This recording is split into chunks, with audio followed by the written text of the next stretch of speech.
하나의 음식에 담긴 재미있는 역사 이야기, 위대한 인물들의 식탁을 들여다보고요.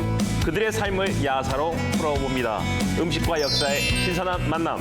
안녕하세요. 쿡방야사의 진행을 맡은 한창환입니다. 자, 그럼 쿡방야사 본격적으로 시작하기 전에 함께해 주실 분들 소개해드려야겠죠? 먼저 야사를 맛깔나게 풀어주실 역사 전문가십니다. 임동현 교수님 나오셨습니다. 반갑습니다. 네, 안녕하세요. 네. 안녕하세요. 임동현입니다. 신한대학교에서 서양사를 가르치고 있고요. 오늘 역사적 사실과 야사를 적절하게 버무려서 여러분들과 즐거운 시간 좀 보냈으면 좋겠습니다. 네. 그리고 쿡방야사에서 쿡방을 담당해 주실 분입니다. 역사 속 음식들을 새로운 감각으로 재현해 주십니다. 요리계의 젊은 피 이재범 셰프를 소개하겠습니다. 안녕하세요. 위인들의 식탁을 담당할 메인 요리사 이재범입니다. 앞으로 역사 속 요리들을 저만의 스타일로 재해석해서 여러분들과 맛있는 시간 보내도록 하겠습니다. 당신이 무엇을 먹었는지 말해달라. 그러면 당신이 어떤 사람인지 말해주겠다. 이 말은 프랑스의 법률가이자 저술가였던 브리아 샤바랭이 그의 저서죠. 미각의 생리학에 적은 글입니다.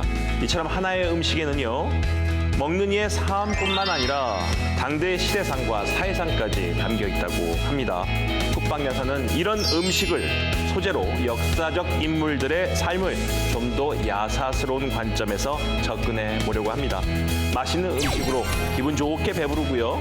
또 재미있는 야사로 뇌 부르게 즐기는 음식 역사 여행 본격적으로 시작하겠습니다.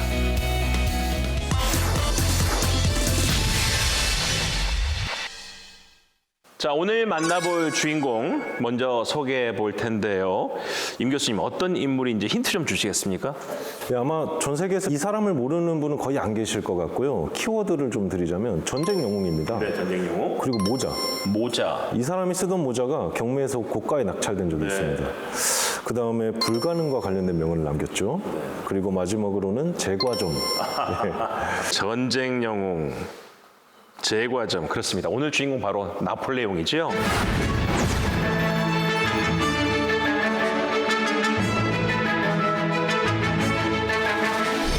자, 임 교수님께서 말한 대로 전 세계인이 다 아는 프랑스 영웅입니다. 그래도 교수님께서 좀 간단하게 소개를 좀 해주시죠.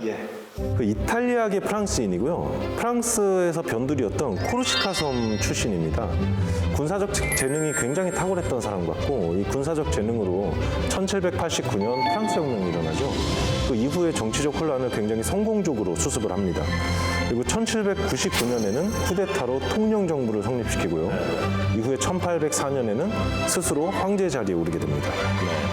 저도 초등학교 때 읽었던 위인전 중에서 제일 제가 응원했던 인물 중에 한 사람입니다. 예. 벌써 나폴레옹이 1821년에 서거했으니까 벌써 200년이 지났네요. 그래도 여전히 프랑스를 대표하는 인물로 손꼽히고 있다. 그 이유가 어디에 있다고 생각하십니까? 이유가 좀 여러 가지가 있을 것 같은데요. 먼저 나폴레옹 사후에 전 세계에서 나폴레옹을 주제로 하는 책이 상당수가 출판되는데요. 약 그 수가 85,000권 정도 이르는 것으로 추정되고 있습니다. 그러니까 한 인물에 대해서 이렇게 많은 책이 출판되는 사례가 거의 없죠.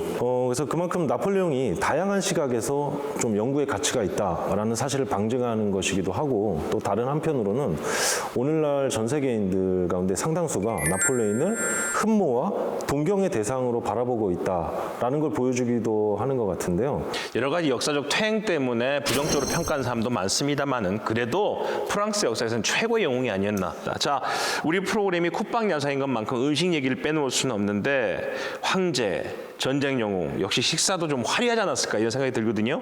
나폴레옹이 좋아하는 음식이 뭐죠?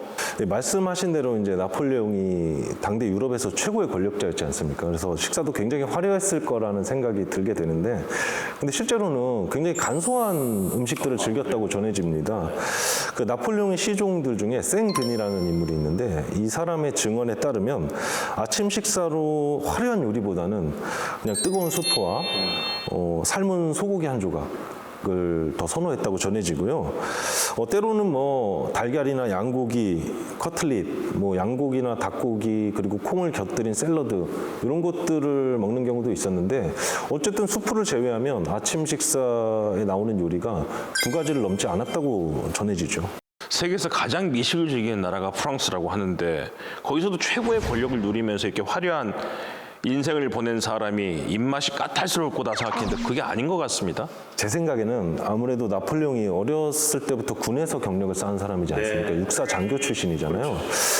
그러니까 당연히 군대에서 하는 식사라는 게 부유한 귀족들이 즐기는 식사와는 거리가 있었겠죠. 한 교수님 잘 아시겠지만 군대에서 먹는 식사라는 게 사실 입을 만족시키기 위한 게 아니고 이 배를 만족시키기 위한 또 식사잖아요. 빨리빨리 먹어야 되고. 네.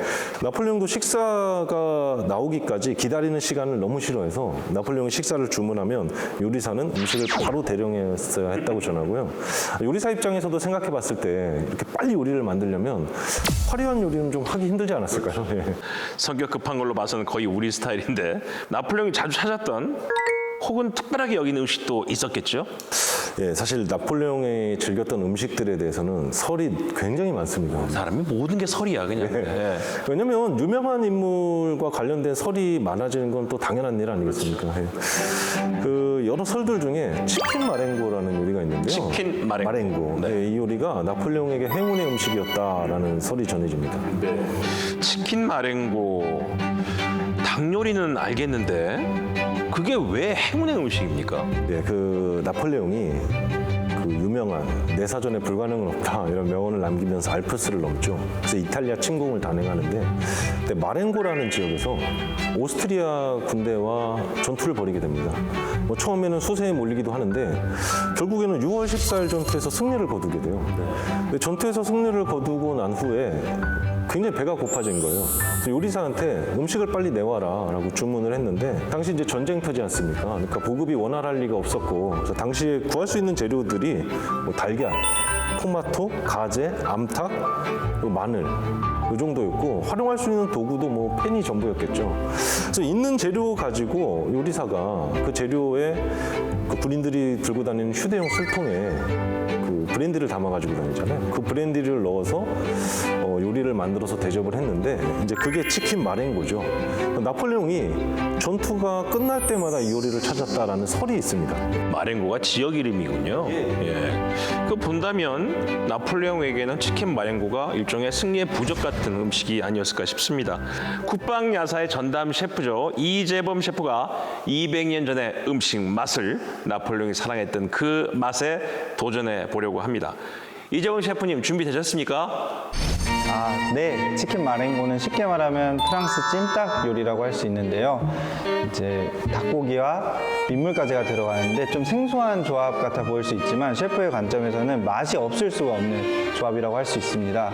제가 200년 전 방식 그대로 최대한 비슷하게 또 맛있게 한번 만들어 보겠습니다.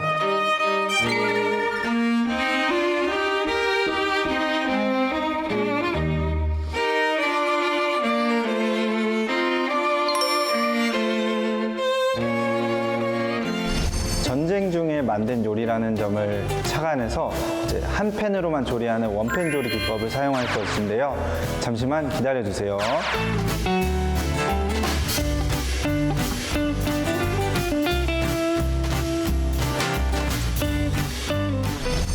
네, 사실 아까 교수님께서 이 요리 얘기만 했을 때는 별로 먹고 싶은 생각이 안 들었거든요. 뭐 지역 이름인가 보다 했는데 이재범 셰프가 소개한 걸 보니까 벌써 침이 고입니다.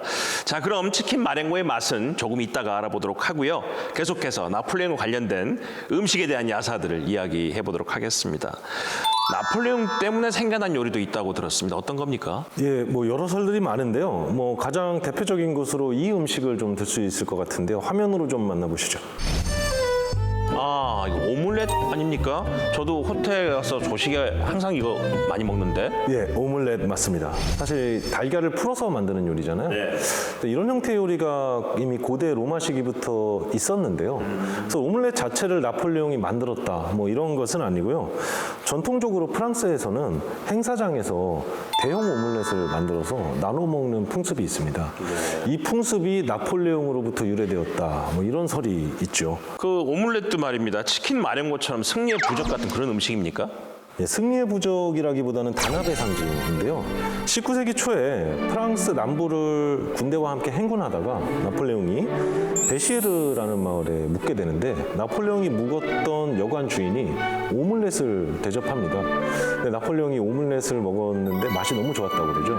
그래서 병사들도 이 오믈렛을 먹게 하기 위해서 마을에 있는 달걀을 다 징발해가지고 대형 오믈렛을 만들어서 병사들과 나눠 먹었다라는 진위를 알 수 없는 설이 하나 전해집니다. 예. 일단 그 사실만 들어보면 정말 멋진 상관이 아니었나 싶은 생각이 드는데 맛있는 거 나눠 먹을 줄도 알고요. 그 설에 따르면 그렇죠. 근데 이제 현실은 조금 달랐던 것 같고요. 그리고 나폴레옹이 군대를 운영할 때 가장 중요하게 생각했던 것이 기동력입니다. 맞습니다.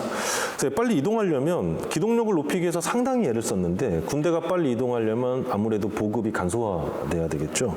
그래서 당연히 식량이 항상 부족한 상태였을 거고요. 그래서 병사들은 언제나 좀 굶주린 상태였겠죠.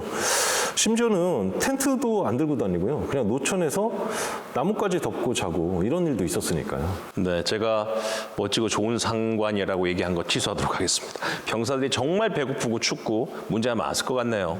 그래서 나폴레옹이 사실 이런 고민을 해결하기 위해서 만든 게 한 가지 더 있는데요. 네. 바로 이것입니다.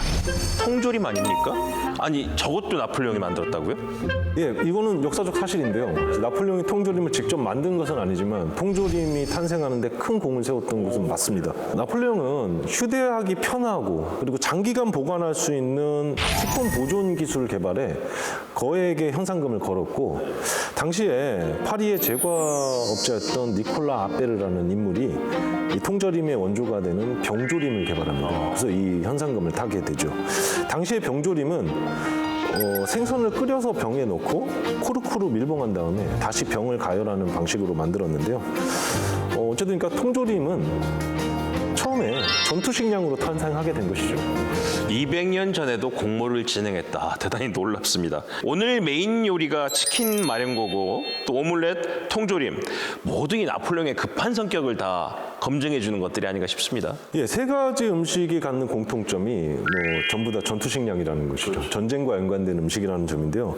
그 말씀하신 오믈렛이나 치킨 마렌고 같은 경우는 군에서 체계적으로 준비한 보급품으로 만든 요리가 아니지 않습니까? 현지 조달할 수 있는 음식으로 만든 요리고 그 다음에 병조림 역시 현장에서 급하게 먹을 수 있는 음식이라는 공통점이 있겠죠.